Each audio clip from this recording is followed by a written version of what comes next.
Hey everybody, I'm Rick Beato. My guest today is Pat Metheny. I've been wanting to interview Pat since the beginning of my channel. Pat, it's a pleasure to see you. Now, I want to say, let's see, I met you backstage on October 10th, 1981. You were playing in Ithaca, New York. I think it was called the Strand Theater with the group. You were 26 years old back then. And I was a sophomore in college. I saw you play, well, many times with the group. I saw you with Charlie Hayden and Billy Higgins at the Village Vanguard in 1984, which was a phenomenally great show. I absolutely love your guitar playing. You're a huge influence on me.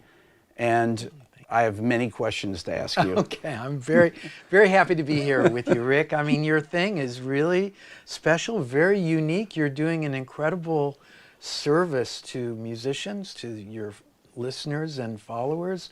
It's, you know, I mean, everybody I know is like following your thing because it's really interesting to look at music in this detailed way. And you're like in a very unique sort of position as a musician to understand so many aspects of it, to then be able to explain a lot of things to a lot of people that maybe they hadn't thought of before, and it's great. So I'm very happy to be here with you today. Cool. Thanks. Okay, so we're going to go back to December of 1975. I know you have a great memory, Pat. When I interviewed Gary Burton, he talked about making the Dream So Real record, music of Carla Bley, the 2 days I'm making a record, because back then ECM records were 2 days, I guess, right?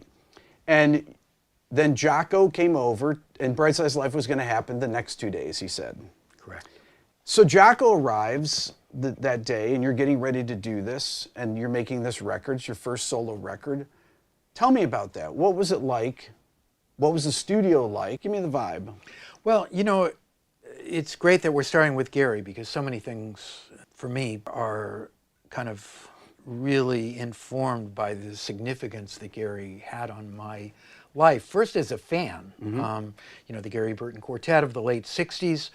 As much as people talk about Bitches Brew and stuff that happened a little bit in, you know, later in 69, 70, you know, back in 67, 68, Gary's band was kind of already pushing the edge of what was kind of going to be culturally finessable within the world of improvised music. And, you know, that band was like, that was the Beatles for me, that band. Right. And I had all their records, followed it really closely, along with everything else that I was following, which was, you know, my early years around Kansas City. I was very lucky to play with great older musicians, guys who could really play, and most of that was kind of in the vernacular of the time, you know, playing organ trio type stuff, and, you know, CTI type stuff was very popular then. And, you know, so I was kind of hanging in that zone, but Gary's thing was something that definitely had nothing to do with what the Kansas City thing was. Right. But I love that stuff. So, you know, the dream gig for me would have been to be in Gary Burton Quartet, you know, I mean, that would have been like being asked to replace George Harrison or something, right? You know, and that's what ended up happening very quickly. Yeah. I was asked to perform on a festival in Wichita, Kansas. I got to play a couple tunes with Gary, got to know him, and then a bunch of other stuff. But very quickly, I was in the Gary Burton Quintet, then Quartet. Yep. And when I joined Gary's band, we made a record for ECM, and the idea came up that maybe I would make a record, which at the time I was 19. And for me, that was like, yeah, let's do that tomorrow, you know? And Gary, being the person that he is, had, I think, felt like maybe he got pushed into making his own records a little too soon. He started making records on his own, I think, when he was 16 or 17. Yes, really early. And he, to me, was like, you know, you should wait until you can make the record that may be the only record you ever make, because it might be. And, you know, also I was playing in his band every night. He was a very tough leader in a good way. There would be several hours of conversation after almost every night. You're doing this, you're not doing that, you're doing this. But then he would go out, and not just him, Swallow too, and Moses would basically do everything he just said that I should do. And of course they were right. So in that year, I really developed by being around them. And Gary's thing also was the material that I had at that time, because I was submitting whatever I was writing to him. He just felt like it was fine, but it wasn't, you know, that one record, because I may only make one record yet. And he kind of took it upon himself to let me bring tunes. He and I would do demos in his basement. He's a really he told good me that piano actually. player. Yeah. And I remember when I wrote the tune Bright Size Life, took it over there. He said, okay, now you've got the first tune on the record. That's what you should be doing. Follow that thread, because that, I don't know what that is. He said, everything else you brought in, I know what that is. He said, that one, that's something else. And the thing is, for me too, that tune crystallized something, which was this idea of you got to be able to play on the changes, you got to be able to really deal with like Coltrane stuff, you got to be able to hang in all 12 keys on any standard, you got to be able to do all that. Now that you can do that, don't do that. Right. Right. And also, there's nothing wrong with triads. You know? Oh, this is a subject that we're going to get to. Yeah, and I love triads. Right. You know, I'm like, you know, I like all the stuff, but you know, I really like just kind of hanging on D. Yeah. And why not? Why are we not doing that? Right. You know? So anyway, that sort of set the table in a way, but it's also got some kind of 12-tone stuff going on. You know, it's sort of, I mean, the basic arguments laid out on that record for sure, but almost in that tune, that's pretty much what I've been, you know, I still stand by that in a lot of ways. So anyway, I had that tune. And then the next thing was, you know, ECM, you know, that's Jack DeJohnette, that's right. Dave Holland, that's, Keith you know, Jarrett, everybody, these guys. Yeah. It's like, you know, maybe I'm going to do a record with those guys. That was a possibility. Gary was like, why would you want to use those guys when you've got this really great band with that bass player, you know, that guy that you keep bringing up here, he's really good. And I'm like, you mean Jocko? Because at that time, nobody knew who he was or me or anybody, you know. Yeah. It's like, yeah, we had a band. Yeah, He and I were we used to do gigs in Florida when I was living in Florida, and I was, you know, around there, and we'd play with like female impersonators for a week on Miami Beach as the pit band, you know, and he and I immediately became really good friends. And when I started to, you know, I moved to Boston to join Gary, and I was teaching at Berkeley. I was like, come on up, and I got this great drummer, Bob Moses, who's playing with Gary, you know, let's play some trio gigs. And then it became a regular thing, and we started playing around. So you guys would play around Boston? Yeah, we were a real trio. band. Okay. We were a real band. Okay. And Gary was like, you ought to use your band. They know your tunes, and you know, it's kind of an interesting sound with this bass player and everything. I'm like, yeah, okay, you're right. So we then, you know, we went to, you know, like you said, Dream So Real, and I think we only had a day officially to record. Jocko had never been to Europe. Okay. And I mean, you know, everybody wants to talk about Jocko a lot. I mean, and there was a Jocko version later that was another Jocko than the one that I kind of knew in a way. He was the only guy I ever met who was as straight as I was. You know, he'd never drunk or did anything. Right. And we were like that. He and I were like, wow, we got this thing. He had never been to Europe. He was still, you know, Jocko though. Yeah. It wasn't like he was some other guy. He was Jocko. So he flew to Europe and, you know, was really excited to be in Europe. And anybody who's ever international traveled knows there's this jet lag thing. Yeah. So he stayed up the whole night, the first night he was there, while we're finishing Dream So Real. Okay. We're going to have 6 hours the next day. Was he hanging in the studio with you guys? No, he was just walking around Stuttgart. Okay. Because he's like in, you know, Europe, in Germany. Yeah. And was just walking around, which is what I did the first night I was in Europe too, of course. So then it's the next day, and I go knocking on his door, and he's like out. He's asleep, of course. I'm like, we got to record, man. You know, we got to be up in Ludwigsburg, which is, you know, a little bit outside of Stuttgart, you know, in an hour to do this record. He's like, okay, and he takes a shower. And we go there, and, you know, of course, he doesn't have his acoustic 360, which was a big thing for him. it's whatever the studio amp is, which he was like, oh man, I don't know if I can get my sound, you know. And me too, I don't even know what I had, but I had the 175 for sure. So anyway, we start recording, and in a flash, 1 or 2 takes. And you were that's used it. to playing with you guys were used to playing with each other. Yeah, we were a band. We Yeah. all knew the tunes. Yeah. The only tune that we didn't know was the tune called, I always called it B&G, and it ended up being called Midwestern Night's Dream. Because I had been messing around with a lot of odd tunings of 12 strings around Right. them.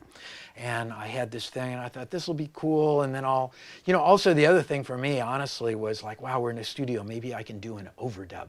Because I don't think I'd ever done an overdub. Back then, you know, that Right. wasn't that common, you Right. know, in 1975 or whatever, you know.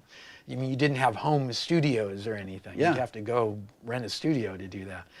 I'm like, okay, so I'm going to play this thing on the 12 string, and then I'm going to overdub on it. I'm going to play a solo or something. So we got as far as we got on that first day, which was most of the record. Okay. But it was agreed that we would come back the next day and finish and mix. Okay, and Gary was hanging out in the studio, Well, right? the point of all this is Gary was the producer of the Right. record. Yeah. And the fact that he's not credited, I think, is really a shame, because he was the guy. He was there. I mean, the other guy was there too, and certainly he's a very famous producer. But Gary, in terms of what producers do, Yeah. from beginning to end, Yeah, he was it. pre-production and everything. Yeah, with absolutely. you bringing him the tunes and working on them. Sure. Absolutely. And also, you know, he's Gary, so Yeah. I mean, you know, he's a great musician, of course. Was he commenting on the takes as you guys were doing, or were you just kind of rolling one after another? I don't remember much commenting other Right. than, sounds good, let's do the next Move one. on. And me going, can we do it one more time?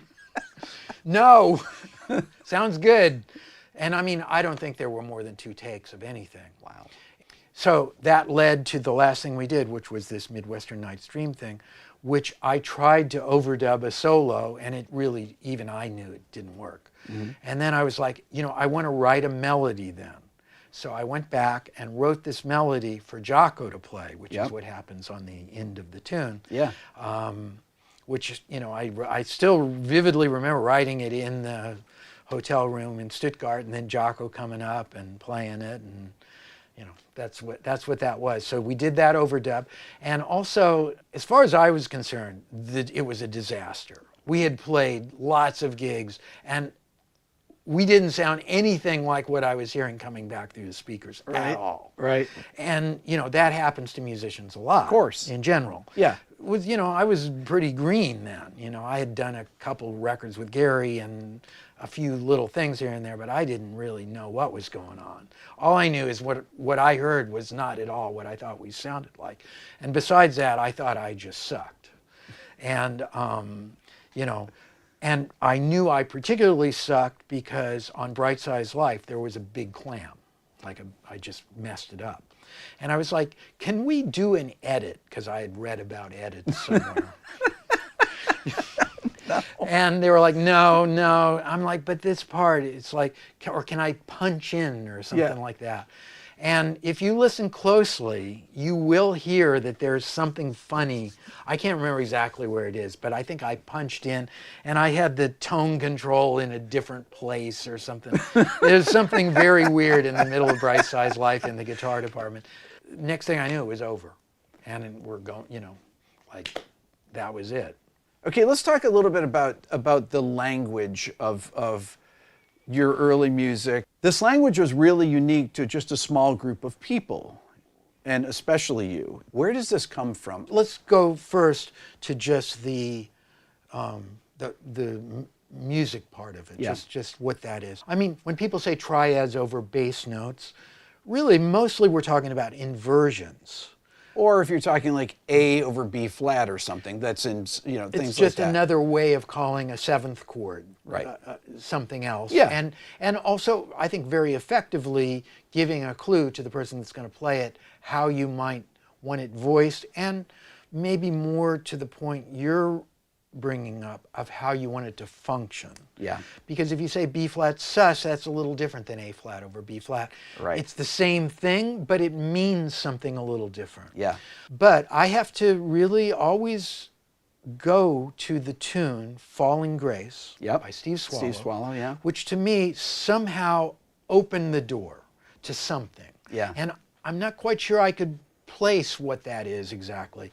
But it was, to me, that tune sort of started a way of thinking about harmony that was kind of not exactly linear in the sort of, Tin Pan Alley kind of way. It was more like the individual movements. It could be the bass note, it could be the way a common tone cuts across more chords than usual. Yeah. There were so many different angles you could look at that set of changes. And I mean, I still do.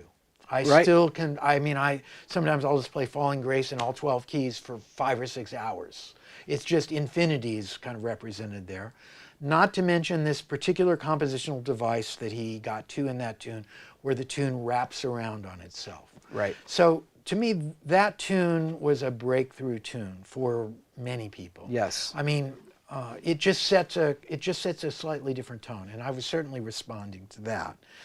And in particular because we were playing it every night. That was like the constantly the third tune in the set. Okay. And and not to mention that both Swallow and Gary would just eat it alive. And Swallow in particular, his soloing style, even on acoustic bass, but then he really effectively brought it to electric, is built on inversions in a lot Yes. of ways. I mean, he's just constantly almost just spelling out chords with a few little things to connect them. That's just like this incredible buffet of how to think about harmony by really understanding how to invert the chords at least 3, sometimes 4 different ways, using the 7th as a pivot point or whatever. Yeah. And it's just a beautiful, incredibly eloquent and unbelievably communicative way to explain harmony to an audience. And whether they know what they're getting or not, they are getting a full dose of what those chords mean. But it doesn't sound like jazz to people in that way. This is what's different about this. This is why I think it communicated to people differently than jazz would, than typical jazz. Even though it was improvisatory music, it spoke to people differently because of the harmonic vocabulary that's being used. Well, in my case, I've always felt like one of the most effective things about the guitar is getting 6 people to sit around the campfire strumming chords. I mean, it's first of all, an incredibly great sound. Yep. And it's one of the best possible, ways to deploy the instrument into the world. I mean, it's just a fantastic use of the instrument that barely had been even looked at within the general vicinity of the kind of music we're talking about. Well, if you look at New Chautauqua or It's For You, that's on the Asphalt Wichita record, you're actually strumming and then you play over strummed chords, which you just never hear. I mean, you rarely hear it even since then. Yeah, and I mean, in particular, the one I would point to is 8081, to be that doing that kind of rhythmic strumming. That's right. With a modern drummer like Jack. Right. Yes. That to me was that was a kind of breakthrough moment. I always wanted to get to that. Yeah. Where we could really do the kinds of things Elvin type things, but with strumming and all that. Yeah. But at the same time, even on 8081, it's a quite simple harmonic language. Yeah. It's more about this. Yeah. And it's very hard for me even now to find people who can do that.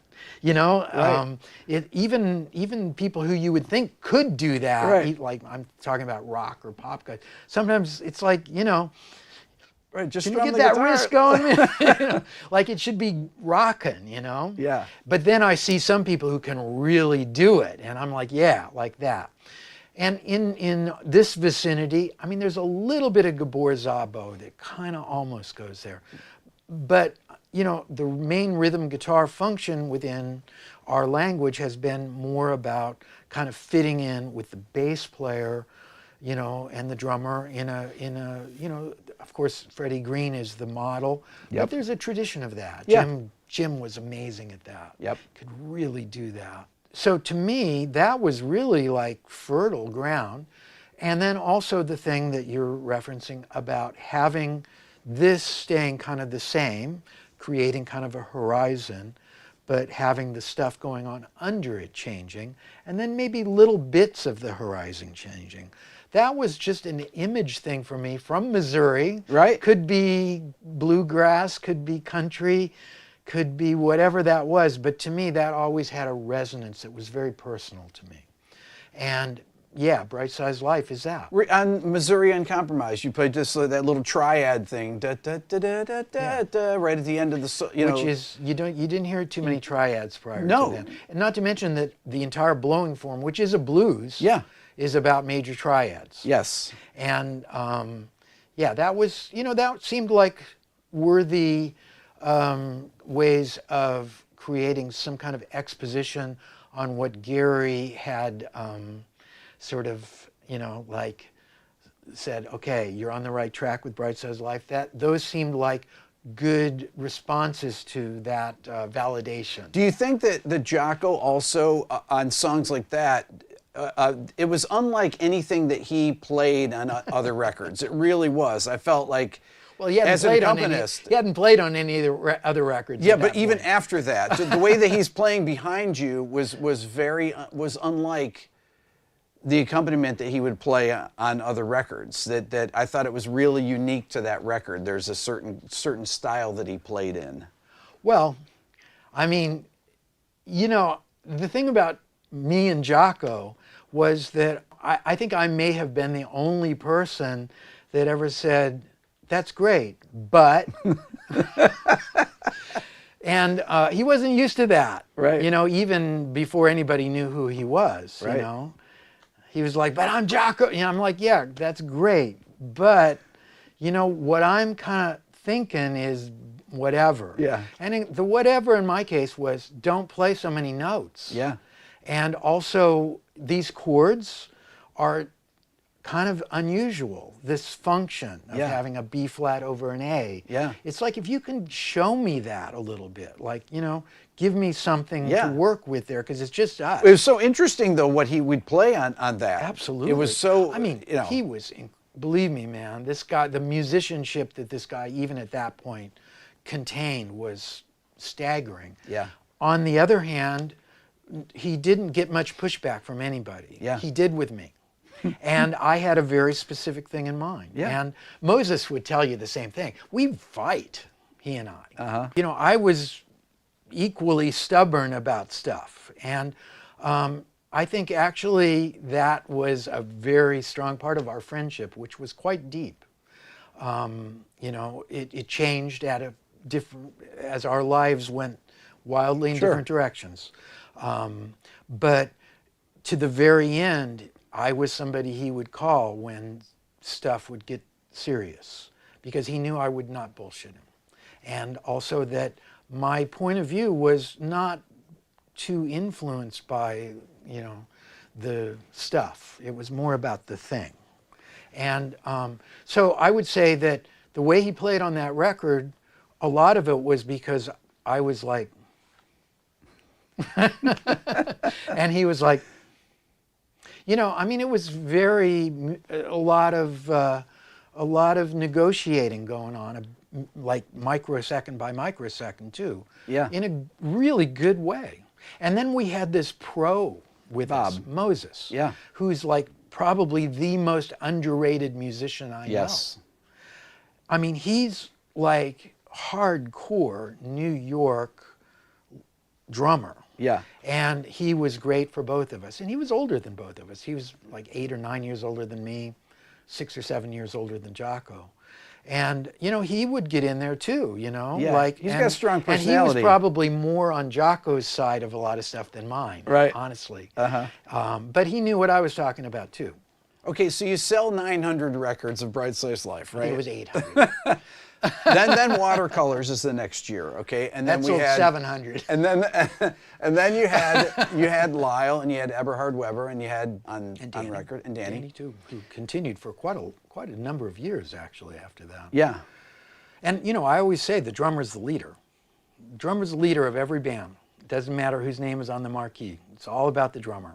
And so yeah, Danny. That was But there was conceptually a change on Watercolors. well, here, the way that all kind of went down was You know, Bright Size Life did not sell particularly well. It was not reviewed particularly well. Nobody really gave a shit about it too much, to tell you the truth, one way or the other. Right. And at the same time, and I'm to this day extremely grateful that they gave me another chance to make another record. Yeah. You know, and because I had kind of done okay bringing in this completely unknown guy to play bass, you know, they let me take another chance and bring in another completely unknown guy with Lyle. Yep. And Danny actually had done a couple ECM records at that point. And, you know, I had been around for a while at that point. I mean, Sure. it's funny, you know, that's 1977 by then. You know, I started playing with Gary in 1974. Yeah. And, you know, I think by then probably I had won a poll or two or something. And, you know, that's before I ever met Lyle or any of that stuff. You know, the thing of bringing Lyle into Watercolors was something that, again, I was grateful that they gave me the chance to do that. I had just heard him not long before that, maybe a year before that, if even a year, and had brought him to, I liked the way he played, and I had a sense with Lyle that's rare for me, which is I like the way he plays, and I can imagine how we would play together. And I got that right away with him. And so I invited him out to do a gig in Boston with Swallow, actually, Okay. and Danny. And, you know, people ask me about that thing with Lyle. It's like, how did you guys develop that thing?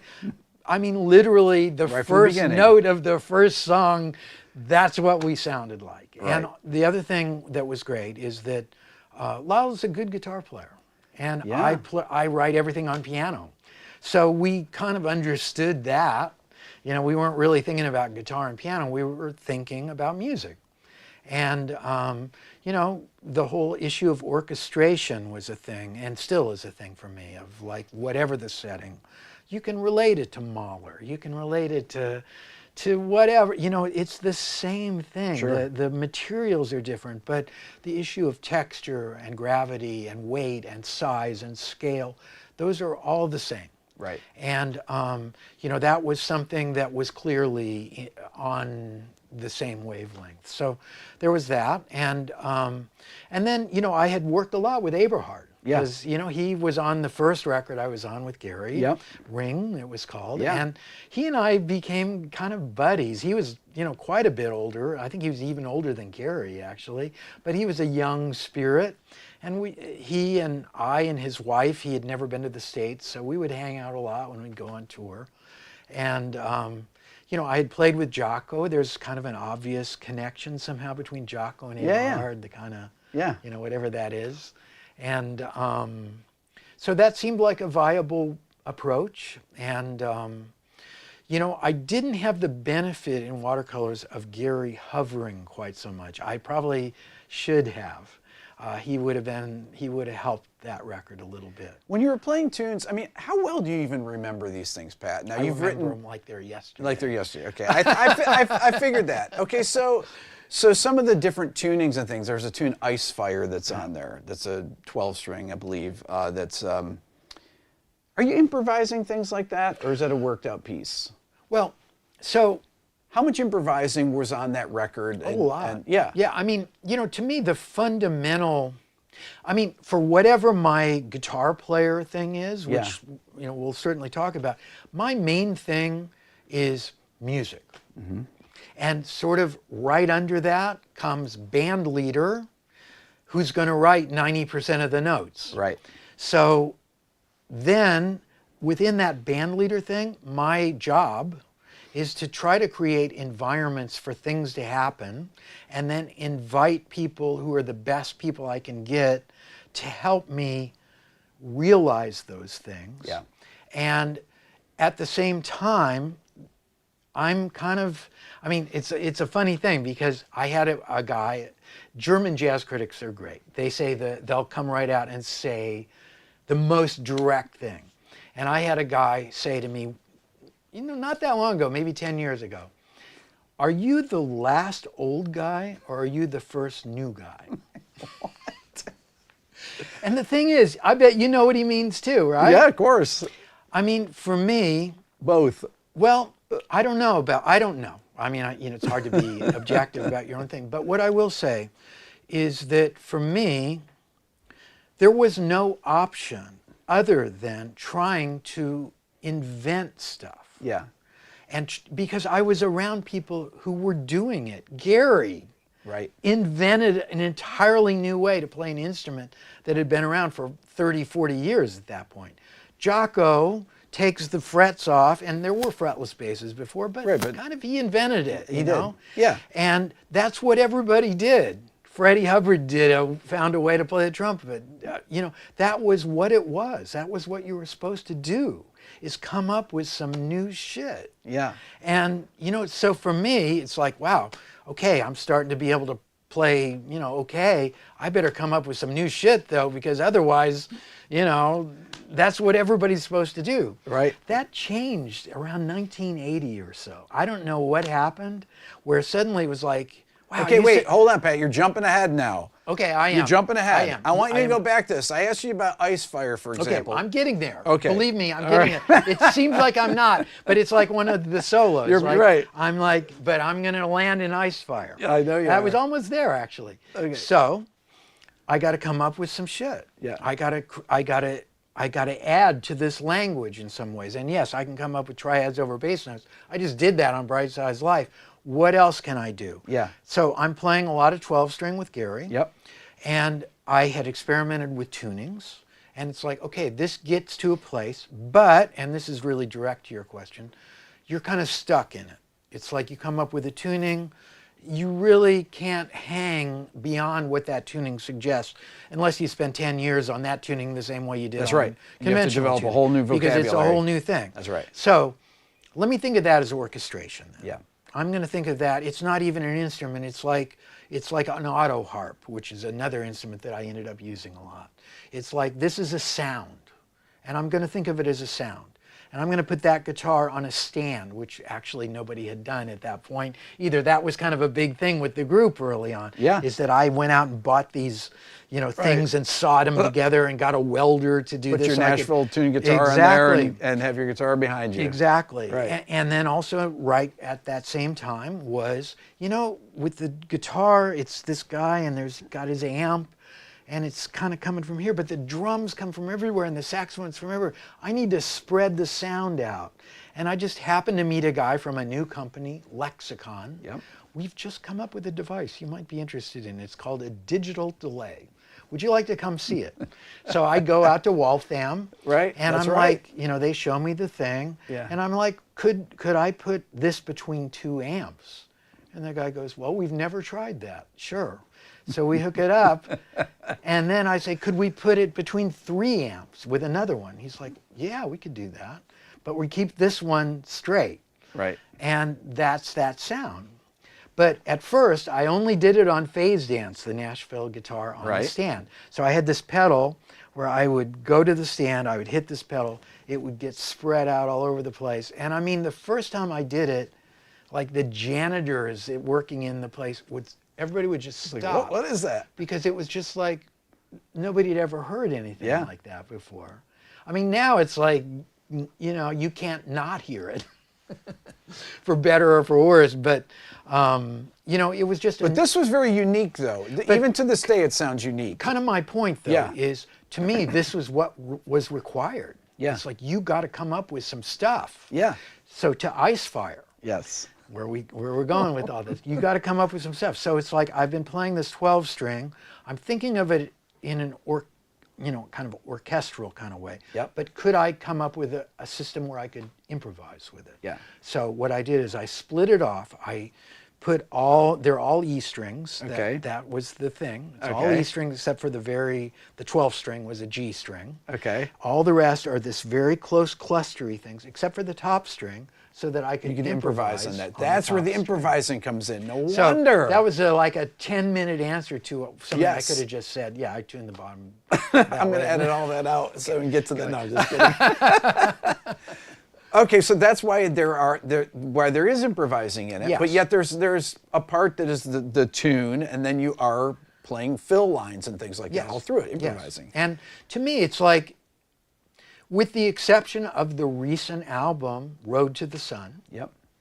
and a few film scores, my thing is I want to come up with settings for Improvisation. really good improvisers, and that are also settings that are challenging for me as an improviser. So I'm going to move ahead actually and ask you about another song that is on the White album. Okay, this is your first Metheny group album, and it's the song April Wind that is in D minor. Now, I've listened to that song for years, and I can't tell if that's a 12-string or a 12-string and an electric together.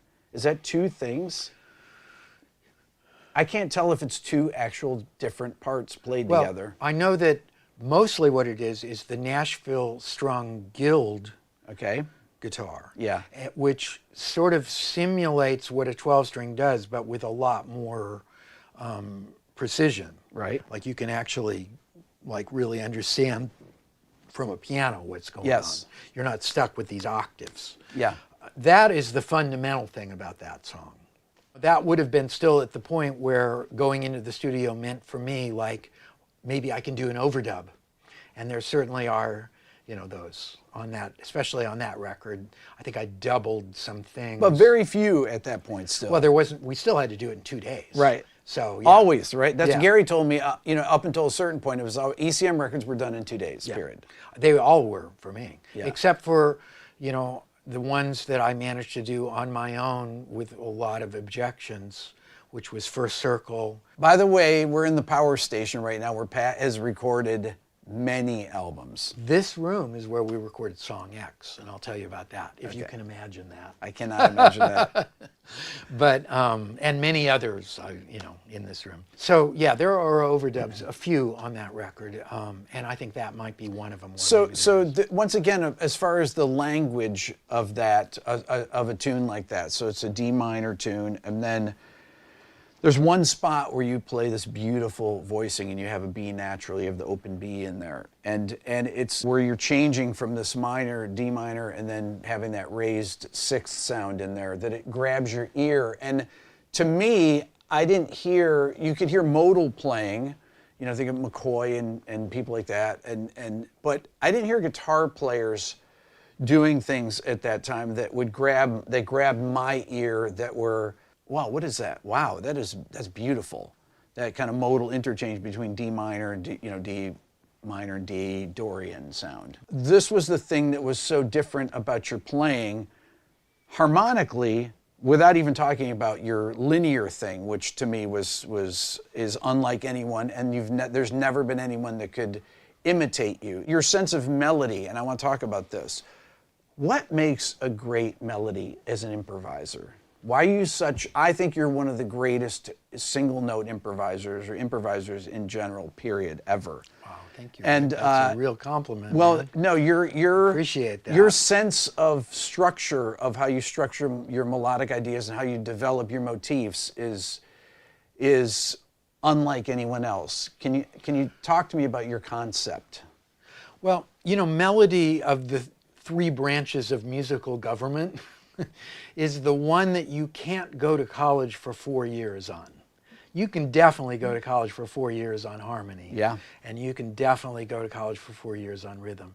Melody, your theory teacher's going to talk for 10 or 15 minutes about lyrical this and intervallic leaps that.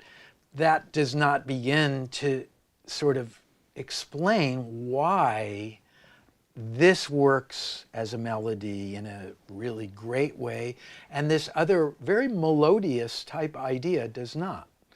And, because it's something that I am extremely aware of in all forms, to me, I do think sometimes people use the word melody almost kind of as shorthand for pretty or memorable or singable, or something like that. To me, the analogy I use is you can take a bunch of trash cans and knock them down a flight of stairs, and you can transcribe that. That's a melody. And it may not be a good melody, but there is melodic information there Sure. to be had. Yeah. And you can find musicians like, for instance, Cecil Taylor, somebody I point to a lot, who is incredibly effective at generating material that, to me, functions as melody in ways that have a very abstract relationship to the conventional sense of what a melody is. On the other hand, the idea of developing an idea, to me, may be a better way of thinking about what melody actually is. That's, to me, is what you do so well, is the way you develop idea after idea, chorus after chorus. Well, for me, there's a lot of places to look for that. I mean, you know, every music theory teacher uses the happy birthday one, right? Yeah. Which, I mean, I'm constantly telling people that. Happy birthday, if everybody would just play like happy birthday, da da da da da da, that's the idea, da da da da da, the development, yep. da da da da da da, a really great development, and then a recapitulation. If everything you played did that, man, people would love a lot of music that right now just goes over their head. And me too, because what I hear a lot is da da da da da da da da da da da da da da da da. You know, it's like, yeah, I mean, I can't follow that. Yeah. And to me, like Ornette Coleman, a musician, great musician, yeah, he was incapable of establishing something without like explaining it. Sure. And Lester Young is a real model for me. Clifford Brown is a model for me. Train is a model for me. Stan Getz is a more obvious example of this. Yeah. Drummers, Max Roach, man, this guy would just take ideas and make them last for days. And then, of course, for me, Wes Montgomery. Everybody talks about octaves and the thumb. All true, all great. What it is for me, and I think the reason Wes actually did connect in the way he did, that almost nobody else has ever done, is because everything he played led to the next thing, which led to the next, which led to the next. I mean, he could make stuff last for like 20 choruses. Right. And that is like what's happening right now. I mean, if while we're talking, and I'm sure you've had interviewers like this, where they start, oh yeah, hey, did I show you this mic? And I'm gonna, and oh yeah, and that, oh, those are nice shoes, man. I mean, that's what a lot of people sound like. Right. And, you know, nobody can follow that. And also, if you were dealing with a human being like that, you'd be like, wow, what's going on? And to me, it can be the most abstract thing. But if that thing is there, that's melody. It's the way it goes together. It's the way it flows. It's the way it connects. Well, it's the way an idea explores the territory that it suggests. And to me, that is kind of a matter of human consideration, almost as much as it is a musical thing. You want to be able to illuminate things, and as musicians, what we want to do is try to illuminate the things that we think are cool. Like, check this out. You know, look how this, you know, goes to the flat 6 there on that D minor. Like, this is really cool. I want you to notice this, you know. To me, that kind of effort is really just kind of like if you were talking to somebody and you had something really, like you really want to share this cool thing that you've experienced, that you found to be really true. Like, let me tell you about this. It's that's melody to me. And how you do that could manifest in terms of intervals and this, that, and the other thing, but it can also manifest in harmony, and it can also manifest in rhythm. And that's really interesting too, is that they all work together with melody being this mystery figure in it. Well, the rhythmic ideas are the things that bind, that create those phrases, though. It's the rhythms of these ideas, of these motifs. If I take one of your solos like Going Ahead, that's off 8081, okay, beautiful acoustic guitar solo that you play in that song, absolutely beautiful, over very simple chord changes for the most part. You have a natural flow of creating tension and then resolving it, putting spaces, playing dynamically, because all these things are taken into consideration that make your playing so melodic, regardless of what the chord progression is, because you'll play over things that are very complex, like the bridge on James that keeps modulating, right? So that's a thing that most jazz players can't play. I mean, I've that's- watched a lot of really good bebop players. They cannot play. Crash and burn on the bridge of James. They can't play over the bridge of James. Yeah, I mean, it's fun. It's interesting how that works, you know. I mean, one thing I will say, kind of as a little parenthesis here, I think a lot of people just listening to the tunes think they're way easier than they actually Right. are. And I think that's good.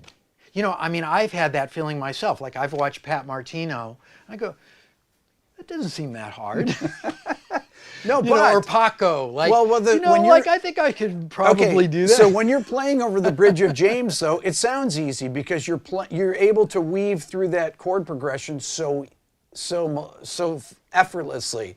There's a song on Travels, Song for Bilbao, is that how you say it? The bridge, it's just all major chords, very hard. Now, when I listened, Mike Brecker loved to play over that. And I did a video where I talked about his solo on his record versus your solo and what you played on the bridge. I called the video like, It's Time for a Major Change. It was the name of the video. And so I basically broke down what you played on the bridge versus what he played on the bridge. And I think that he felt the challenge of that because very few people, and McCoy plays on that, I think. And McCoy he just played the melody. He just played the chords. Which was great. It was great, but he just played the changes every time it came around to the bridge. Yeah. Because I was like, oh, what's McCoy going to play on that? Oh, he just played the changes. I was like, yeah. When in doubt, just play Well, the melody. not just when in doubt. Good choice. Right. You know. But something like that, you're able to just effortlessly weave this over this chord progression. What is it, like D flat, E flat? I mean, you have a lot of major triads moving by whole steps in a couple different patterns, I believe, and that's easy for you. No, it's not. It's not easy It at all. sounds easy for It you. might sound easy, but But it's there's extremely difficult to do, though. Well, I mean, you use the term effortless. No, believe me, I've spent like a lifetime trying to get to the point where I understand so that I can be. You know, to me, it's like that. It's like, okay, the stuff that I can't do, that's what I want to work on. I don't need to work on what I can do. And most stuff I can't do. So a bridge like that, it's like, I'm going to write something like that because I can't do that. Over years, you know, and hours and hours and hours of working on it, I've kind of gotten to the point where I can do it. And also, it would be pretty hard for me not to do it now. Like, I can do it because I can do it. Well, but it wasn't effortless Well, at your all because idea it's really flow hard. on the recording on Travels, your idea flow on the bridge every time is phenomenal, and that's one of my favorite Wasn't solos. that way the first time at all. Believe me. That's one of my favorite solos of yours too. The melodic development throughout that whole thing starts in the C7 sus, then it goes down to the F sharp major 13. The juxtaposition of that in the A part, and then the moving triads in the B part. It's a very challenging song. It's a very satisfying song when you're playing, when the ear hears those things, especially when you're killing it. All your ideas are so well developed in that solo and on that. You know, you've touched on a couple things leading up to this that I'd just like to go back to a little bit. One is you know, we're starting on melodic development and all that, which is this is related to too. And then you kind of got to rhythm. Yes. The time thing is as much as I can talk about melody and love to and explain its mystery to me and all that, and as much as I love talking about whole, you know, major chords moving in whole steps, and as if much you don't as have I great feel, if you can't play in great time, I know that you can play anything if you have great feel. Jerry Bergonzi, when he plays, he can play anything, doesn't matter, all wrong notes. Well, it doesn't sound like, they all sound like right notes. Because it feels so good, right? And I think that's something universal to all music. Yeah. It's got to feel good. Anybody that has great feel can play anything, pretty much. And lots of times, I mean, I have to say, when I, you know, have the, really, it's a privilege for me to hang out with young musicians and talk about music and then hear them play. In almost every case, the guy who wants to talk about playing outside and, you know, like chromatic this and all that stuff, it's like, great, let's play some quarter notes. Like, can you play, you know, a bunch of good quarter notes? Right. You know, and usually there's some work to be done there, because if that's not happening, all that other stuff doesn't really mean do anything. a thing. Right. And you know, our general area of music, it's kind of easy in a way to focus on some of the superficial aspects of it, because we can kind of talk about them and they're fun to talk about, and there's magazines and all that. But the basic stuff is the basic stuff, and that doesn't ever really change. And the most important thing, you said it, is feel. I think you even got some videos on that, right? Yeah, that's feel is everything. It's everything. It's everything. All the rest you can fill it in. Right, and it doesn't matter. You can play any notes. If it feels good, any notes work. Yeah. My middle son, Jeff, is an incredibly great guy. He's an amazing guy. He's one of my heroes in life. And, you know, he's been around musicians his whole life, and he could be a musician, I think, if he wanted to. He's, you know, he's got other things on his mind. But, you know, he's been around Charlie Hayden and Christian and, you know, great Steve Rodby, great bass players. He doesn't even remember, but he's been like on the floor next to Charlie and stuff.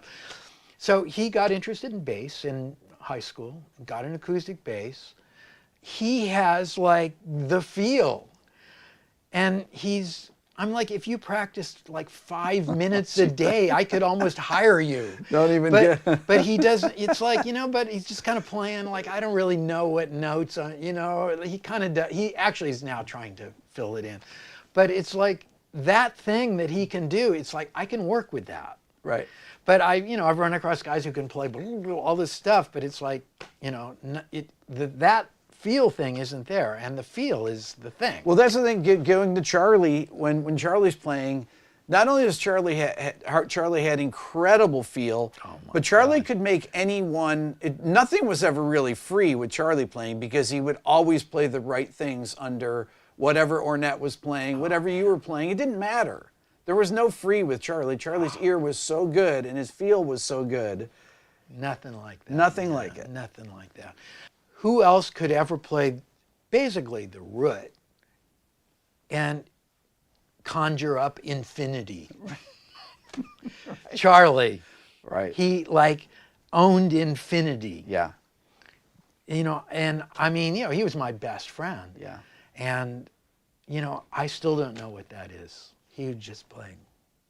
And it'd be like, you know, the sky would explode. Well, one of the best gigs that I ever saw, I mentioned to you, was you at the Village Vanguard with Charlie and Billy Higgins. And playing with them, especially since they had such a connection, gave you a freedom to play that was I think really unique. That was a unique. I mean, I saw you play with Roy Haynes and Dave Holland. I saw you play with Roy Haynes and Miroslav. I saw you play with, but this was very different. Those two together, I felt your playing was different in a way. Definitely. And there was just a different. I don't want to say deeper connection, because I don't want to minimize the other two, you know, playing with any of these other great musicians. But there was a connection between you guys that was captured in this particular gig I saw, and I think it's that your freedom to play what you're, you know, just anything over what they're laying down. Well, we loved each other. We had a lot of fun, that band. And we toured a lot. We did a lot of gigs around that period. It's kind of a shame that the only real representation of it is the record that we made. And you don't like the record, okay. right? It's okay. No, okay, so I have to disagree with you on this. Yeah. Okay. It's okay. We were a lot better than it. You heard us. You were amazing. Oh no, that gig was way better than the record. Did they even sound the same? No, it was no different. Yeah, no, see, no that's comparison. the thing, you know, is that it just doesn't even. I mean, for what it is, it's sort of okay, but it doesn't represent what that band was. No, although Lonely Woman is great on that. That's the one I like. That was great. Story from a Stranger. That tune cool. is a great tune. That's one of my favorite tunes of yours, and I love your solo on that. Is incredible, and The structure of the song is absolutely beautiful. I guess more just us playing as a trio. Yeah, maybe okay. Maybe the straight ahead songs That's on where there. that's the stuff that I felt like we didn't get to our thing, and there are a lot of reasons why we didn't. But I wish you had recorded this Village Vanguard gig, because that was that band unreal. was, not really represented that well for what it was, and so that's Billy, who was one of the greatest people ever, and somebody that I just miss every day. Hold on. So we got 5 minutes. Oh, you have to change the card. You want to stop it? No, Actually, if it's 5 minutes, let me finish this one, and then we'll be on the same topic. And playing with Billy was great, and touring with Billy and Charlie was great, because they should have had a comedy show, those two. I mean, they had a 30-year history before, and it was just really funny to be around them. But the thing with Charlie and I was something I know I've never experienced anything like that. And I think it was the same for him. I mean, we come from towns 50, 60 miles apart. We do have a 18-year difference. He was incredibly immature, though. So, so it made we up were for it. about right in a lot of ways. But on every level, we just could connect. And I mean, there's a lot of overt examples of that, but the one I always point to is on the Josh Redman's record, Wish. Yeah. There are a couple tracks at the end of that, which are from the Vanguard, where there's a point where Charlie and I think it's just us playing, we're playing a blues. Yeah. And that's the only known example that I know of on a record of what we did, where we would just start going places. Yeah. We would stay in the forum, and we would just make up all new changes. So it wasn't like the Ornette thing. It was this other thing where we were playing changes, and we would make up new changes all the time. Yeah. And I've never experienced that with anybody. And according to him, I think with Keith he had something sort of like that, and Infinity more, because their thing was unbelievable. But it's a rare thing to be able to just start like, okay, we're going to take this form and we're just going to start messing with it, but we're going to stay in it. And there was that, and then also just the sound thing of Charlie. Like we could just, it would start to sound like one instrument, when we would play, whether it was electric or acoustic or whatever. We just became this thing together that was, and that's what a lot of the Song X stuff was. Right. It's like one of my main motivations for Song X is I just wanted to hear Charlie and Ornette play together again, because they hadn't played together for 10 years at that point. And then I thought, well, I want to just kind of try to get in there so that I'm kind of with Charlie, like helping with that stuff. So I want to move on to the kind of the White Album. When I refer to that, for those of you, that's really the first Pat Metheny group album, first official one. Phase Dance, which became essentially the song that you would open up every show with for decades, right? When's the last time you played Phase Dance, Pat? I play it a lot. Okay. Yeah. That was a tune I wrote for Gary Burton. We played it the last year I was in Gary's band, and it was effective then. Do you ever go back and listen to any of these old records? No, and that seems to be a pretty typical thing amongst musicians, right? It's not just records, it's all of it. If you came to my house, you wouldn't see any awards or any remnant of anything. To me, it's like when something happens and make a record or this, that, or the other thing, great, I enjoy it, move on. The next day, zero. Yeah. Because I've played so many gigs in my life where, last night in Peoria, I finally got it, where I played good on that da-da-da. Great. Tonight we're in Evanston or whatever, and we're at zero. So I work from zero every single time. But there have to be certain nights where you're like, I was on. Oh. Right? That's one of the great puzzles, though. Why? Okay, so why? Well, one thing I will say is I do know many musicians who were very talented guys, and it was mostly about their talent, and they got to a certain level, and they kind of stay at that level, and they're really great. Mm-hmm. With me, I don't think of it like that. I can say for 100% certain I'm 10 times the musician now that I was when I did Bright Side's Life, because I work at it constantly. I'm always trying to answer, well, why? Why? And I mean, my research into this department has led me, first of all, to confirm the cliche about good luck is where preparation meets opportunity. Yeah. So I lean heavily on the preparation department, and I've had a lot of good fortune in my life. I get to play gigs with really good players, and I've been getting to do that since I was 14 or 15 years old. So, man, that's like unbelievable. And my thing is like, okay, I want to understand. I want to know how music works. I especially want to know how the music that I really love works. So that's been this continual process of trying to understand. So with that comes playing a lot of gigs. Why did I play good in Peoria and I sucked in Evanston? You know, so I have come to understand a few things that are very particular to me. Yeah. I wouldn't recommend them to anybody else. You know, in my case, I started out really young with musicians who were, let's say, indulgent in stuff. I witnessed them at a young age get worse and worse and worse as the night went on. Yep. That planted a seed. Well, man, I don't want to sound worse. I want to sound better. I'm not going to do that. So I've never had a drink. I've never tried drugs, any of that. I have no moral feeling about it one way or the Right, other. it's just not for you. For me, Yeah. I'm apathetic, Yeah. actually. I don't really give a shit one way or the other. Yeah. I do a little bit on the bandstand. You can do whatever you want after the gig. Don't do it before the gig or during the gig. You know, but other than that, you know, it's like we're here to play. Let's play. If you're playing good, cool, whatever. So there's that. Yeah. And I have to say, at this point, 50 years now down the line, that has some real benefits. Yeah. You know, I can make a testament that, you know, knowing many people my own age who had very different paths in that department, some of them very close to me who are not even on the planet anymore. Right. You know, there's something to be said for that. So Yeah. there's that. That doesn't necessarily add up to what I'm about to say, though, which is, for me, the preparation aspect of it includes a lot of stuff about, you know, really knowing what the material is. And that means like being able to play it in, if not all 12 keys, a lot of different keys.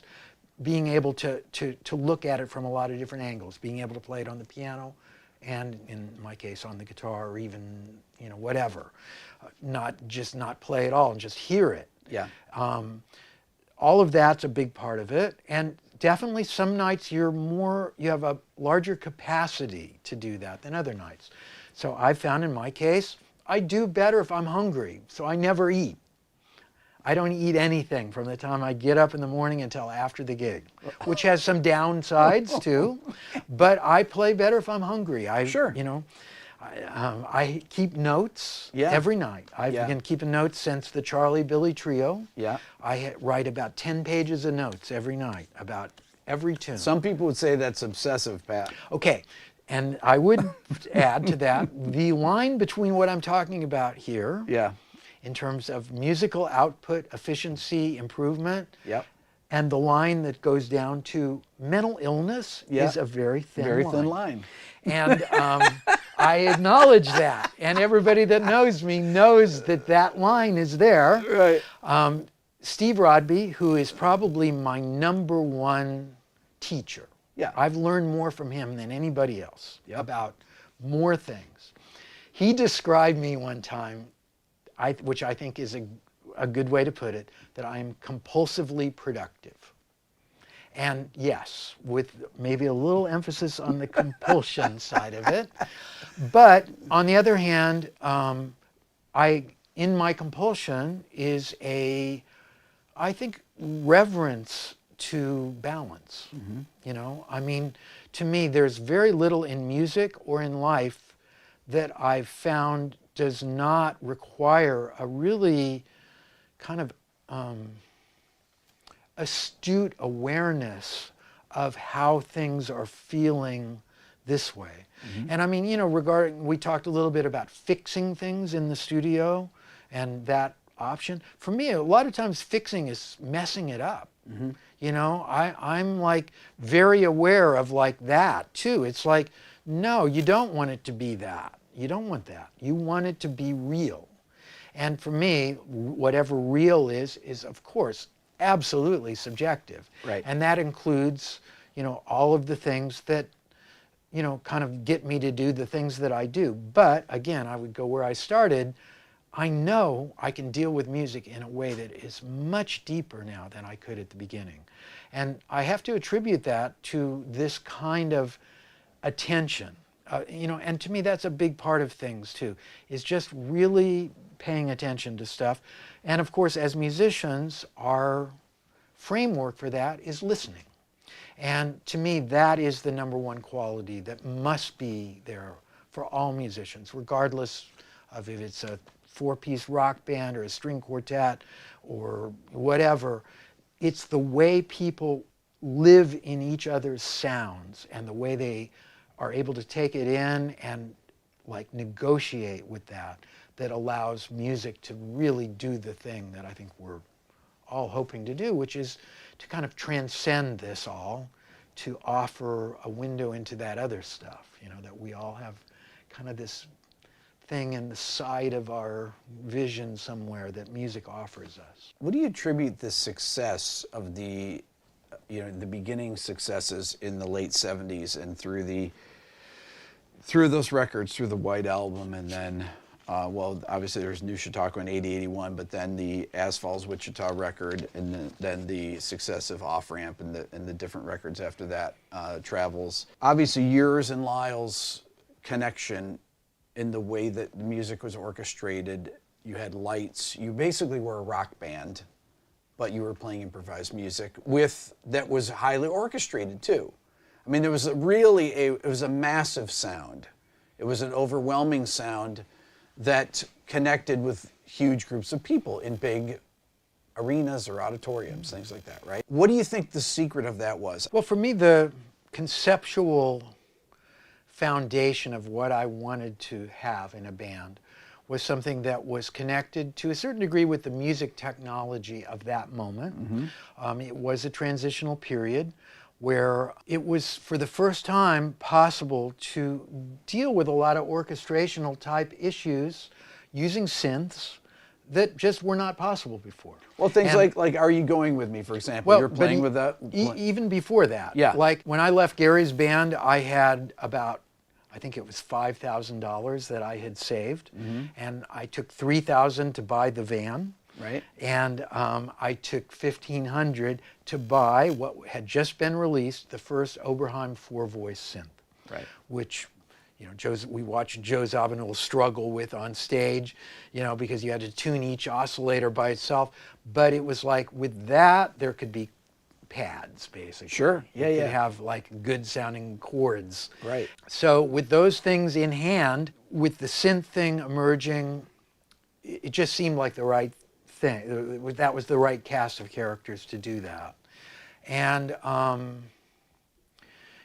as far as why the success happened, I mean, honestly, I have to say, because we did every gig you could do for 3 years in a van. I mean, we would drive from Dallas to Quebec City to Seattle to, And how much would you drive yourself? I would drive almost all the time. Lyle and I were the two drivers. And, we'd get Danny. Danny did some, Mark a little bit, but no, we put, it was like, I don't know, almost 300,000 miles on that van in a few years. It continued on for another 10 years or so in our general operation. But no, I mean, we played literally, $150, sure, we'll come. And, I mean, I was barely paying anybody anything, Yeah. and those guys, we were all 21, 22. And we were on a mission from God too. It was a band, Yeah. And we had a lot of fun. It was a lot of work though. I mean, we really put on some miles, but every gig we would play 2.5, 3 hours. If there were 6 people there, we would do that. And then we'd come back the next time and there'd be 200 people. And that's the way it works now too. Right. You go out on the road and you play all those little gigs and you kick ass every single time, especially if you're playing tunes that are 15 minutes long, which we were. Right. But it was like, at the end of the 15 minutes, those 6 people would freak out, and it wasn't like we were trying to be successful. We were just doing our thing, and grateful to get a gig, period. I mean, we did plenty Pat, of. who was booking all these gigs? Was Ted booking your gigs at the time? Well, during the time that I joined Gary's band, Yeah. Gary had done a few gigs with a college student at Brandeis. I think he Yeah. went to Brandeis. And Ted was working as an agent at some other place and noticed that Gary was in Boston teaching at Berkeley. And Ted said, I can get you more concerts if you want. And Gary said, sure. And so Ted started his own agency. That was 1973. Pat, how do you tour with no cell phones or anything like that? Driving around in a van, you stop, you advance the gig. You guys are humping your own gear. There was at no the time. advancing going No on. advance. You just show up at the gigs. Well, yeah, right? I mean, basically, they would give me the contracts right. and say, get the $150 from Before the Fritz gig. at the end, and by the way, you have to give $3 to the union guy who's going to come. Of course. 'Cause they still did that back then. Right. And good luck, and I was the tour manager, the road manager, the everything. Right. People don't even realize this stuff. That when they see you, they don't know that all this stuff went into that. Well, and particularly, yeah. I mean, I think a lot of people don't know, have the slightest idea of what the band leader thing that we've talked about a lot really is. And for me, for the first 5 years, that included everything. Do you think, Pat, that the lack of success of a lot of jazz artists are because they were not in bands that played? Like, if I think about, okay, what are successful jazz groups? Miles Davis Quintet of the 50s, Miles Davis Quintet of the 60s, Weather Report, Pat Metheny Group, Chick Corea, Return to Forever, Mahavishnu. I mean, they were bands that played together. They were bands. And they did a lot of gigs. And they did a lot of gigs. And why is it that jazz players typically, though, they want to do gigs, they want to play with whoever, and they want to get paid. They don't want to be part of band. They don't want to be part of groups. And really kind of develop like what you developed with your group, with your vision of your sense of this is what our music sounds like. I mean, I have some thoughts on that are broken down by different generations. And that brings us back to are you the last old guy or the first new guy? In a lot of ways, this is another department, I do feel like I'm the last old guy because, I mean, I would never accept people coming on the bandstand with music. Right. Did you ever see the Beatles reading charts? No. And it's I mean, ridiculous. now it's like I go hear so-and-so, it's like they're all reading these weird Sibelius charts that are kind of unplayable. That's a real aesthetic thing. That's cool. It is a thing. It's a big thing. You know, you want it to be like a magic show. Sure. You don't want people to be involved in that stuff. It's like an orchestra, okay. That's expected. I mean, we should be connected to the street folk music thing. Sure. But we're dealing with, a different kind of material. Yeah. But it's of that. Yeah. And it always was of that until 1980. Yeah. And in 1980, something happened. We all know what it was.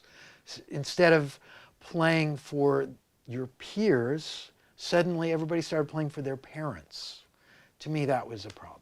I never played for my parents. They liked it sort of. I was playing for my friends, people my age and younger. I didn't want to play for my parents, and I didn't really care if my parents liked it or not. Suddenly in 1980, let's put suits and ties on and let's play some new original kind of stuff that's built on a lot of the shoulders of people who were in fact playing for their friends. Right. And to me, that's a key element in our community. It still goes on to this day. However, I'm honoring your question by acknowledging that there's a difference between, my band, Mahavishnu and all that, and anything else. And I don't really. I see it all as one thing. So I don't necessarily think, okay, I'm going to give some kind of exception or special category to Miles, when to me Miles is the epitome of musician. And what I'm interested in is being a musician in that way. which is to be able to offer, as the great music does, a window that's kind of like a mirror for people to see the best of what might be. And to me, that is something that is transcendent of anything.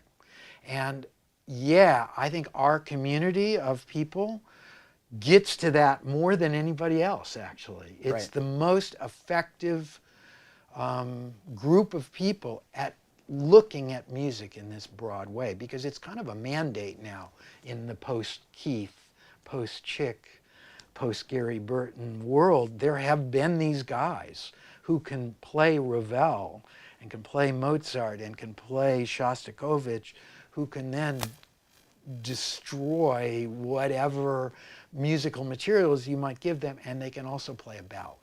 Right. And you know, that to me is a standard that was set with Herbie, Wayne. That's the standard now.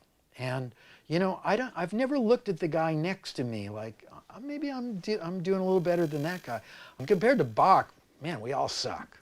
You know, it's like I'm looking at Wes or Lester Young or Yeah. now, you know, Chick, you know. I mean, man, there it is. That's it. That's a musician. And to me, I want to be a musician.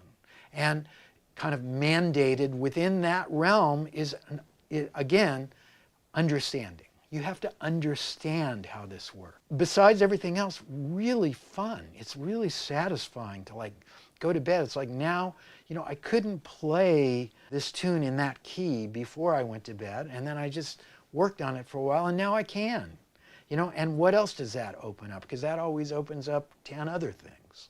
So that to me is something that is not about a style of music or, you know, and it's also somewhat immune to the moments in culture that we all find ourselves in. Because, yeah, kids now that are beginning, that have that same aspiration I just described, are living in the face of a culture that actually is almost overtly hostile to that, but it's always been hostile to that. Mm-hmm. You know, we've been talking about Bright Size Life. At the time, really nobody noticed it at all. 20 years later, people started to talk about it. It's the same. And then 30 years or so later, then it's like... I was one of the 800 people that had it. Well, and there was the guy in Australia. I had a couple of friends that had it too. Yeah, there was one. I remember they listed the countries, and there was one guy in Australia, and I thought, wow, maybe I can get his address and write him a letter. But my point is, like, at that moment in time, the culture had no interest in that at all. And 20 years, 30 years later, it's in the Smithsonian for blah, blah, blah, or something, which is great. I mean, thanks to that. I mean, that's really nice. Yeah, that's great. But at the time, it wasn't. And, you know, this is something I say to young guys all the time, because I've experienced it. Most of the people who are going to check your thing out are not born yet. They're not. They're not on the planet yet. So do your best. Do what you know is good, because that's the only thing you know, is what you know is good. Don't worry about what somebody else thinks is good. Do what you know is good. And if you do that, I really feel like there's the chance that you might get to something. But if you're chasing like what everybody else is doing, you probably aren't. Okay, so do you ever go back and listen to old records like Keith Jarrett records? Oh, yeah. I was listening to Belonging yesterday, okay, and the song The Wind Up, which I actually heard you play with the group back, oh God, it's early 80s or so. Great tune. Great tune. Did you ever get to play with Keith? I never played with Keith. I mean, I've kind of known him peripherally right from the beginning of when I started playing with Gary, because we would do concerts. Keith's quartet and the Gary quartet, we did a lot of shows together. Yeah, because I mean, Gary played with them, and then you played with Dewey, you played with Charlie, you played with, I mean, a lot of the people that Keith played with. No, I mean, I don't think Keith is a big guitar fan. Right. You know, I don't think he enjoyed his time with John McLaughlin that much, for whatever reason. And, you know, that's, man, you know, cool, that's fine. That's okay. If I was him, I'd probably, you know, I mean, he's in his own category in every way. To me, that's the last guy. I mean, really the last guy, where he's got his own music, he's got his own that band, the American Quartet, Yeah. to me that was the last great acoustic jazz group, where like Monk's Quartet or the Miles Quintet or the Train Quartet. And nobody plays that music because it's too hard. Right. And he doesn't make any effort whatsoever. I don't think he particularly wants anybody to play his music, to tell you the truth. I think he's like, well, we played it already, and anybody else is probably not going to be as good as that. But that book of tunes that he wrote between the American Quartet and the Scandinavian Quartet, to me, that book of tunes as tunes. Yes. Before I mean, not even talking about him as a player. Right. Just as songs is the last great songbook. And Chick. Yeah. They're equal to me. Yeah. But maybe a little heavier on the Keith side for me, just because those tunes are so amazing. Death in the Flower. Oh yeah. Oh my God. I mean, Yeah. there's a whole bunch of them. Yeah. And also that band. I mean, it was such an unlikely band in a lot of ways. Dewey, I mean, Right. Dewey is such an enigma. It wasn't like Brecker, where he could have gotten somebody who could just play inside the changes in the most detailed way.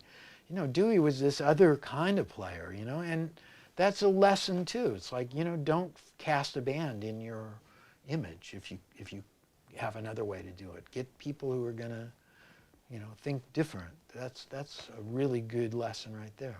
One of my favorite solos of yours is the Are You Going With Me on the Travels record. When you were recording that record, did you record a bunch of different nights? Would you have 5 versions of it that you picked one? How did you do that? We recorded a pretty good amount of gigs, maybe 10 or 11 gigs. Okay. And the goal for me was to have it be mostly new music with some old stuff. And Yeah. that is what Travels is. And Yeah. it's a little bit like the most recent records like that too. Yeah. But yeah, that particular version of Are You Going With Me is from a very memorable night at a small club in Philadelphia that I remember everything about it and why it was so good. And I agree, that's the one. I mean, that is really a great solo. Everything captures about it. what that the energy of it, has a visceral nature to it. I mean, an intensity to it, and all the ideas. Once again, you're developing everything kind of to its fullest level. That tune, Are You Going With Me, is an interesting one. I mean, I literally wrote it in the time it takes to play it. It just came as one thing. And it was when I first got the synclavier. Very often, sure, everybody's experienced this. You get a new piece of gear, a new guitar, a new something, and it somehow releases some ideas that even once you have that instrument around for a while, you don't get to that again. Right. And that was that That's moment. like you demoing the thing, figuring out how it works, and Yeah. you came up with and that, you right? find out. Yeah, well, it was probably a little bit further down the road than that, but close to that. And yeah, it was just, and back then in that stage of the synclavier, you couldn't edit it. It was Right. like whatever you played in, that's what it was. Right. You couldn't quantize anything, you couldn't do anything except whatever you put in there, but you could do 16 of them, which was like, wow, like I think their banner at the time was, "You'll never have to buy another synth again." That was their headline. Yeah, and That's it was, not true. And the response was, "Yeah, because I'm broke after buying that one." But so yeah, that kind of came as this one thing. And it's funny because I still play that one. I have the feeling I could play that tune 24 hours a day. Mm-hmm. That is the tune for me. It's like, that's it. It's a really great vehicle to improvise, and it has, I think, what you're saying, like when it goes to that half diminished chord there, it gives you that melodic interest. Then you go to when it goes to the dominant do chord at the something, very yeah. end, right? You can do something a little bit, add Yeah. that natural 9 on there or whatever, Exactly. and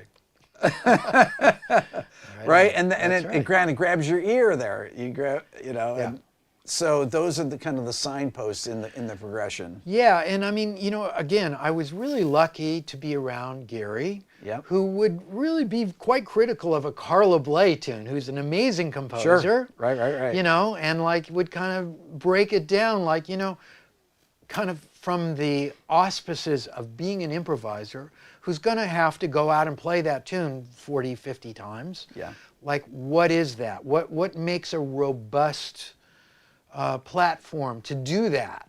And that's something that I still measure things by. It's like, am I going to want to solo on this, 100 times now? Right. And I really check myself on that because I've been wrong a few times, and I've still had to play 90 solos beyond the point where I really want to. Right. And because it's in the book and blah, blah, blah.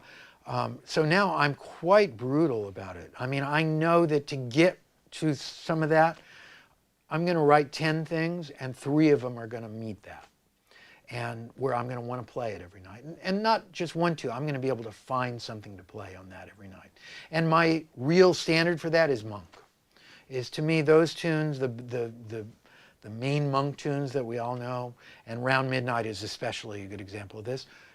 If somebody plays the right bass notes, somebody sort of sings kind of the right melody, Monk is in the room, it's a great tune, and you can solo on that for the rest of your life. That's right. It is indestructible. And there are a bunch of Monk tunes like that. Yeah. And, Chick's got more than a few of those. Yes. He's the most recent example of people. Like, people will be playing, You're Everything and Spain and, his 500 Miles High. People will be playing those tunes forever. Yeah. And the reason why is you can pound on them. You can do your jazz vocal version of it. You can do your solo version of it. You can write variations in a Baroque style of it, and it will be 500 miles high. And there's nothing you can do to stop it. It is. And, the Beatles. They're the perfect example. That, I mean, we're talking about a few tunes. I mean, they did that for every tune on every record, pretty much. Well, Paul McCartney always would say that we had to remember them. So they had to be memorable so we could remember them, and not, on the bandstand. If we can't remember the lyrics, no one else is going to remember the lyrics or the and that's or the kind tunes. of what I'm talking about. That robustness, like the tune actually becomes something even separate from you. Yeah. It is. And that's it's very hard to get to. Yeah. Okay, so Pat, you have your guitar here. Let's talk about James. We're talking about the bridge to James. Now, I always say that major chords for jazz players, playing over major chords, that's like kryptonite for jazzers. Right? And now James has major chords, has inverted major chords or dominant chords and things like that. Why is it so difficult to play over these kind of things? And you're incredibly good at doing this. Let's talk about the chord progression first for the bridge. Well, most of James is diatonic to the key. Yep. And even the bridge, if you were to play it in the key of C, you'd still be on all white notes, which is, it just kind of came out that way. The idea of kind of pushing diatonic harmony just a step or two along the way is something that, is interesting and fun. And a lot of standard tunes do things like that too. Yeah. But where James has a sort of cultural connection is probably much more to literally James Taylor, who I named the tune after, right. Actually. It's this very kind of diatonic thing, meaning it's going to stay kind of within the basic chords that people know that are in the key of, and it basically is that. And why jazz guys have trouble with that is that the approach to it, I think that a lot of people do, is they kind of do pentatonic stuff. Yeah. Which is it's a solution. You won't offend your neighbors much, and you also won't say too much about the chords. You're going to be just kind of surviving and playing above it all. Yeah. I mean, the thing for me about playing tunes in general, whether it's a simple diatonic-y kind of thing or a complicated set of changes, is that to me the idea would be to show people the changes. Like, check this out. Sure. Look how cool it is when this note changes to that note. So I'm always trying to find the places in the chords where the activity that's moving the chords along is happening. And at the same time, I think you've done talks about common tones being a really good thing to look for so that you can connect ideas and all that. Yeah. So sort of a combination of those things is certainly at work. But the key thing for me in any tune is to, first of all, be able to just kind of solo playing the notes and the chords. Right. which is sort of the way the music developed for a good chunk of its history. I mean, you know, there were major improvisers that were playing more in what we would call a vertical way, Yeah. meaning up through the chords as opposed to going across the chords. And the thing is, if you can't really do that, this thing is probably not going to be that deep. You know, it's Right. going to be kind of a, like I was saying, you're going to be floating above it. So the chords to the bridge are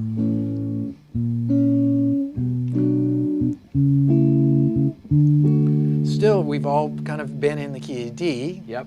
And now we're going to Yep. set up a 5 to yet another part of the D diatonic world. Yep. And then we're going to put kind of, you know, a setup chord that's going to get these us to the secondary 5. dominant And now chords. we're back. Yes.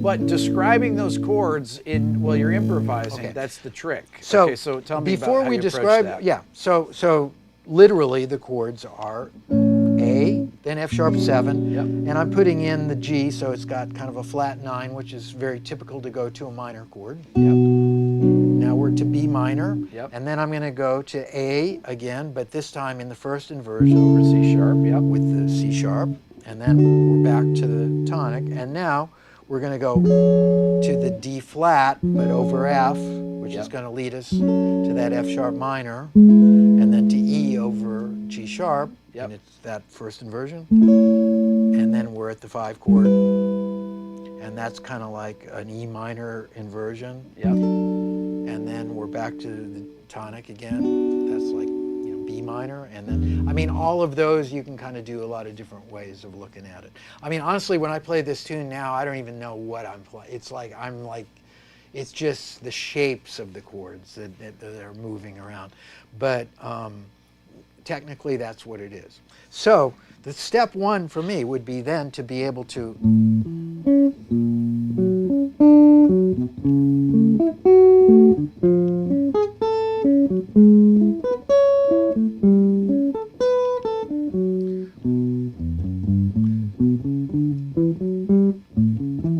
and then, you know, and then you're back in the tune.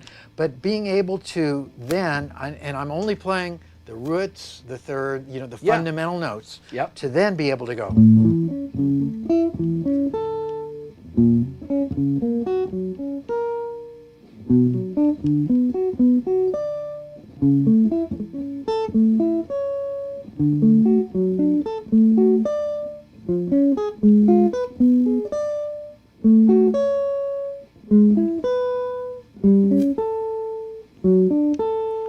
I mean, Use those if somebody open triads and just arpeggiating. and I'm just, yeah, all I'm doing is Yeah. just playing the chords. If Right. somebody did that on a bandstand, they would, people go, yeah, sounds great. And especially if you can do it in, you know.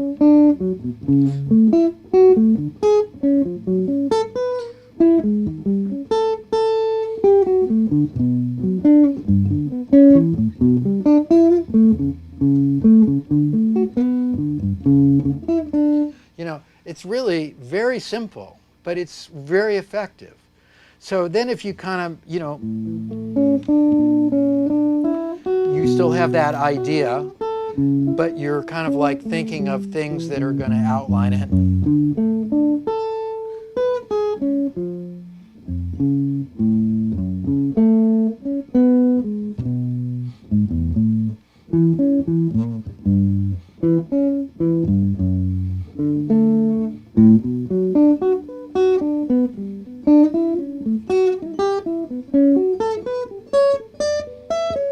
All of that is just diatonic triads, really. Right.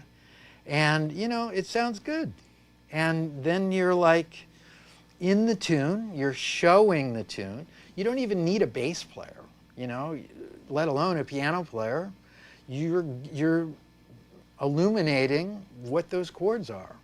And that's kind of the thing for me, is to like, isn't it cool how it goes to that D flat? Check this out. And where that happens, you know, are these little lines. That's right. And I mean, you can even This is the bass line, which kind of says a lot right there. So if you just take the bass line and add a note on top, That's right.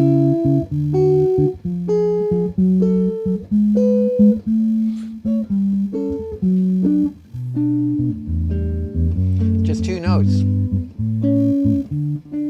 So it's like understanding, again, that's the word that seems to keep coming up in our talk today.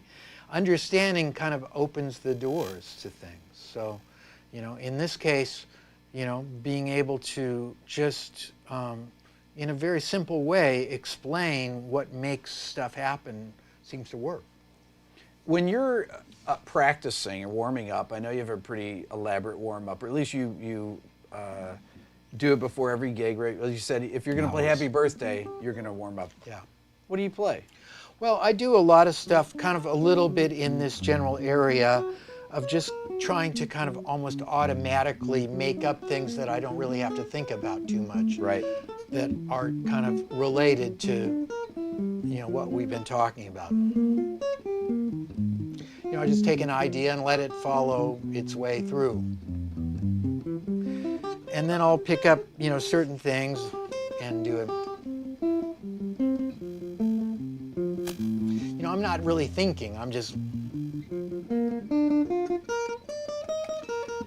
stuff like that. Really that kind of basic stuff. And then, just like taking that same idea and just doing, like, for instance, I could even do.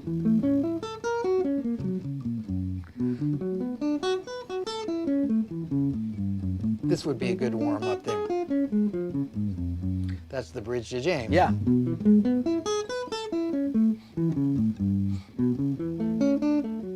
That's too musical though for warming up.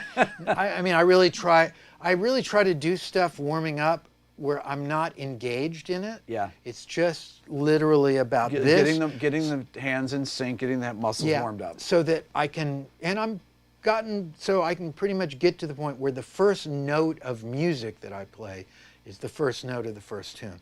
And that includes the sound check. To me, sound checks are really like an activity that should be treated as a kind of, something that needs to be done, but I don't like jam sessions at sound check. My thing is save it for the gig. Especially if you're going to do like 50 gigs. I've seen so many bands, they play for 2 hours in the sound. Hey everybody, I'm Rick Beato. On today's Everything Music, it's the top 20 rock bass intros of all time. Now, we've done videos on the acoustic guitar intros, the electric guitar intros, keyboards, and drums, but on this one I want to focus strictly on rock music, and I'll tell you why. Because some of the other videos we had everything from Stevie Wonder to Tool, they were just all over the place. And with the bass, there's so many different genres that we could talk about. I want to specifically focus on rock. Now for the video, I brought in a couple of my friends that you've seen in other videos. Les Hall, who played in the top 20 greatest keyboard intros of all time, and Marcus Petrushka, who played drums on my Origins of the Shuffle video that I just put out. The reason that I brought them in is the same reason I did on the drum intro video, is because it gives the intro context for how it fits together with the song. Okay, really quick for reference about what we're using to record the bass for this video. Right here is a 1968 SVT tube head. This is actually the first year that SVT was being made by Ampeg. And up here is a dark glass Alpha Omega 900. You've seen me use this in many videos. Really, all the distorted tones are through this. All the cleaner, more vintage sounds are through this. The speaker cabinet we're using is an Ampeg 810, and I have two mics on the bass. I have an old AKG D30 and a Sennheiser 421 on the opposite speaker. Coming in at number 20 is a song that was released in 2003, and it's from a British three-piece band. Check it out.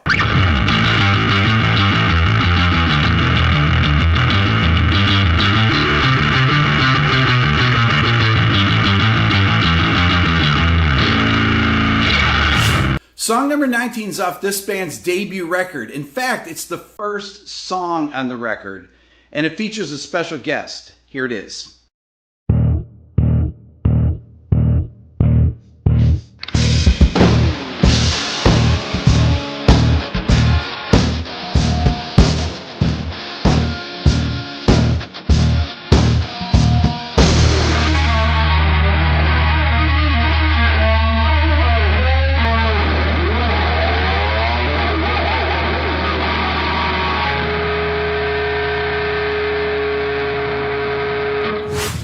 Intro number 18 is a high-energy classic released in 1994 from this New York City trio.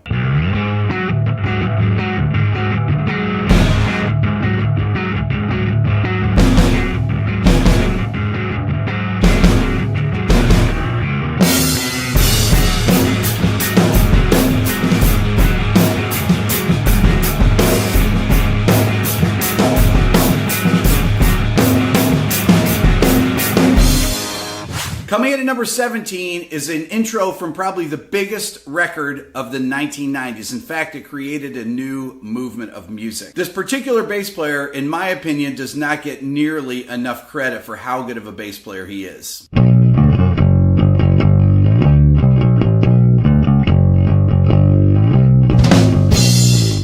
Intro number 16 was released in 1991, and this bass player has one of the most unique sounds that you'll ever hear.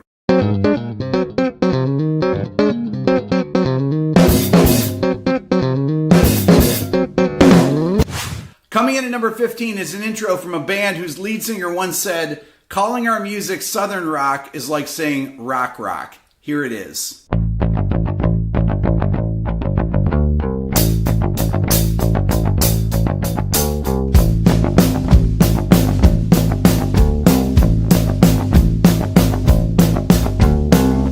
Coming in at number 14, and you guys are probably going to say, oh, this should be way lower than that, is from the Master of the Gallop. Check it out.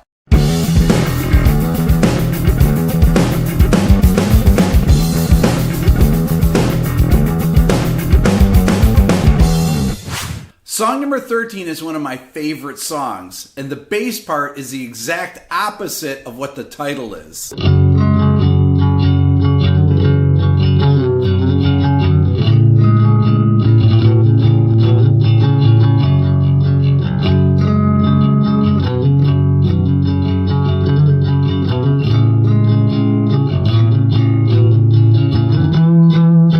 Intro number 12 is by a bass player that goes by one name. Well, that actually could be a couple different bass players, but you'll know who this is.